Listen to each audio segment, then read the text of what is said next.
Lucas David Souza, médico ginecologista obstetra. Estarei falando nesta ocasião a respeito da dor pélvica, ou seja, dor no pé da barriga. Essa dor ela pode ser aguda, de início súbito, repentino, ou crônica, que é uma dor persistente que interfere na rotina da vida diária e pelo menos ela existe há 6 meses. A dor aguda sugere um alarme de que algum processo mórbido identificável, assim como uma rotura de uma prenese ectópica, ou seja, uma gravidez em trompa, a rotura de um cisto ovariano, cólica renal, apendicite, infecção intestinal baixa, diverticulite aguda. Então ele é simplesmente um sinal de alerta. Assim, evita um dano maior e adicional que possa piorar a qualidade de vida. A dor crônica não tem uma função biológica bem definida. Não é um sinal de alerta de uma agressão. Ela própria é uma doença. Almeida, em 2003, ele já fala a respeito disso. Tem características próprias e pode originar-se de processos crônicos diversos. Sintomas tais como vísceras, peritônio, sistema nervoso central, periférico, também pode estar associado a processos psicopatológicos, como depressão, história de abuso sexual, estresse, entre outros. Um aspecto clínico ginecológico é a dor crônica que mais repercute por interferir no cotidiano da vida da paciente, seja na vida sexual, seja no trabalho domiciliar ou não. Incide principalmente durante a menarquia, que quer dizer que o período que está entre o início da primeira menstruação e se encerra na menopausa. Por este motivo, daremos ênfase nesta fase da vida da mulher em nossa abordagem. Consideramos esta fase como sendo aquela que está entre os 18 e 50 anos de idade. Nesta faixa etária, cerca de 16% das mulheres apresentam dor pélvica. A dor pélvica crônica é responsável por 10% das consultas ginecológicas, 12% das histerectomias e cerca de 40% das laparoscopias ginecológicas.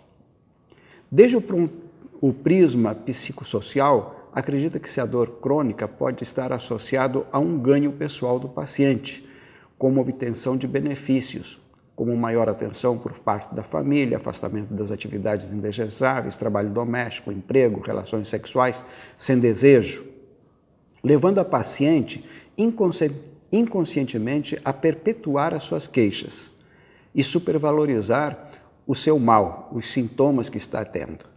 Considerando estas condições, o diagnóstico da doença pélvica crônica e o seu tratamento altamente difíceis é frustrante, tanto para o médico quanto para o paciente.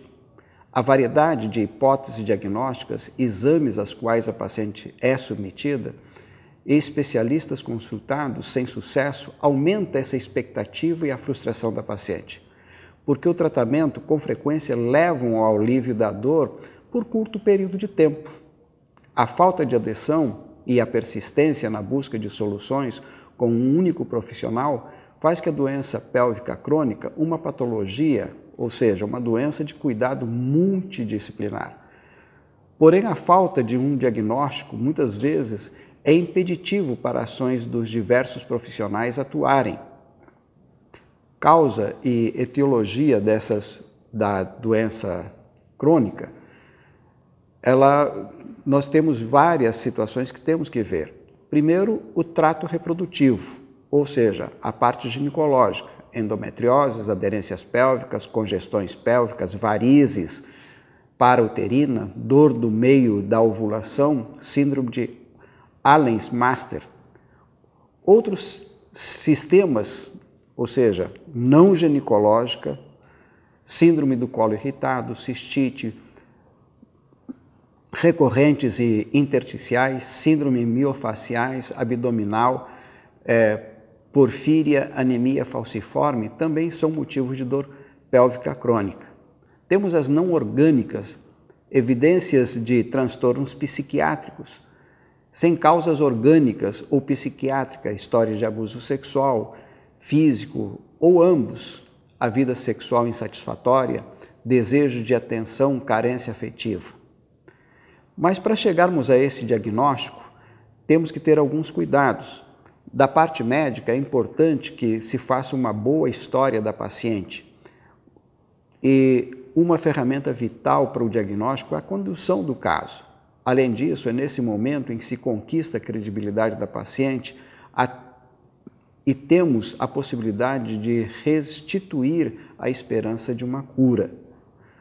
No aspecto da paciente, é importante ela informar quando começou, com a maior precisão possível, quando que começou esse quadro doloroso. Se foi o seu início assim bem sorrateiro ou se foi repentino, abrupto.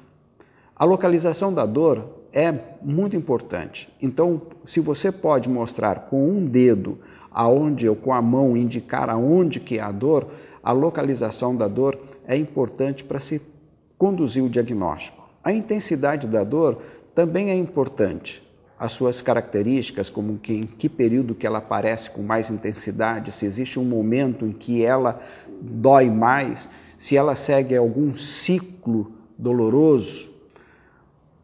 É importante também dar conhecimento dos passados clínico e cirúrgico, ou seja, qual que é a sua história com o médico e qual que é a sua história cirúrgias abdominais, inclusive as cesarianas, podem ser causa da doença pélvica crônica.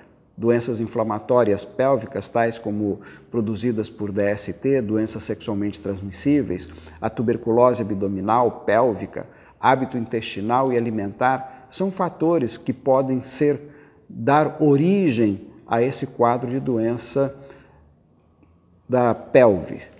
A história familiar, especialmente psicoemocional, ele é também importante para definir se o problema que você está vivendo ou que se está vivendo com a dor pélvica é de origem emocional.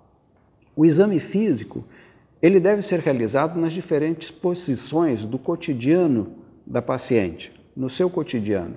Não deve ser restrito unicamente ao exame ginecológico. Este deve ser a última avaliação na suspeita da dor pélvica crônica. Inicialmente, deve ser feito com a paciente em pé, avaliando a sua postura, os desvios posturais, a presença de alterações anatômicas, especialmente na parede abdominal. Com ela sentada, novamente vai se avaliar a posição de conforto, a posição antálgica, que alivia a dor. A palpação do dorso na pesquisa de pontos dolorosos, desvios posturais, alterações miofaciais se tornam importantes para diagnóstico. A posição supina, deitada de abdômen para cima, antes de palpar o abdômen, avalia-se possíveis dor de origem musculoesquelética ou nervosa pela mobilização dos membros, a rotação do quadril, especialmente os membros inferiores. Avalia-se a cicatriz da parede e sua condição cicatriçal. A palpação do pube pode evidenciar osteite na união destes. Finalmente, a palpação abdominal clássica, ou seja, superficial, profunda, compressão, descompressão e a percussão do abdômen. Na posição de litotomia ou ginecológica, deve finalizar o exame físico. Ao realizar-se o exame nesta posição, já foram excluídas diversas doenças, o que restringe as doenças ginecológicas ou do trato intestinal inferior. Externamente, avalia-se a genitália, a região perianal e a presença de fístulas, presença de processos inflamatórios e secreções. A avaliação especular da vagina e do colo permite verificar as alterações que a acomete, lesões inflamatórias, pré-cancerosas e câncer ginecológico. O toque vaginal permite avaliar a sensibilidade dolorosa dos órgãos da pelve, bexiga, ligamento que sustentam o útero e anexos uterinos, ovário e trompa. O toque retal permite avaliar a condição do reto e ânus. Finaliza o exame. Concluindo, a doença pélvica crônica tem cura quando existe uma cumplicidade estabelecida entre o paciente e o médico. A fidelização do paciente ao médico assistente escolhido permitirá que este faça o diagnóstico apropriado. É bom lembrar que hábito alimentar impróprio favorecem alterações funcionais no intestino, o síndrome metabólica, que podem ser a causa da doença pélvica crônica, e que a correção da alimentação pode aliviar as distensões abdominais e favorecer o trânsito intestinal, que a causa puramente uterina, ovariana e de trompas são reais em proporções inferiores às causas não ginecológicas. Até a próxima ocasião. Esperamos que você tenha uma boa leitura e que seja proveitoso para você o tema hoje descrito.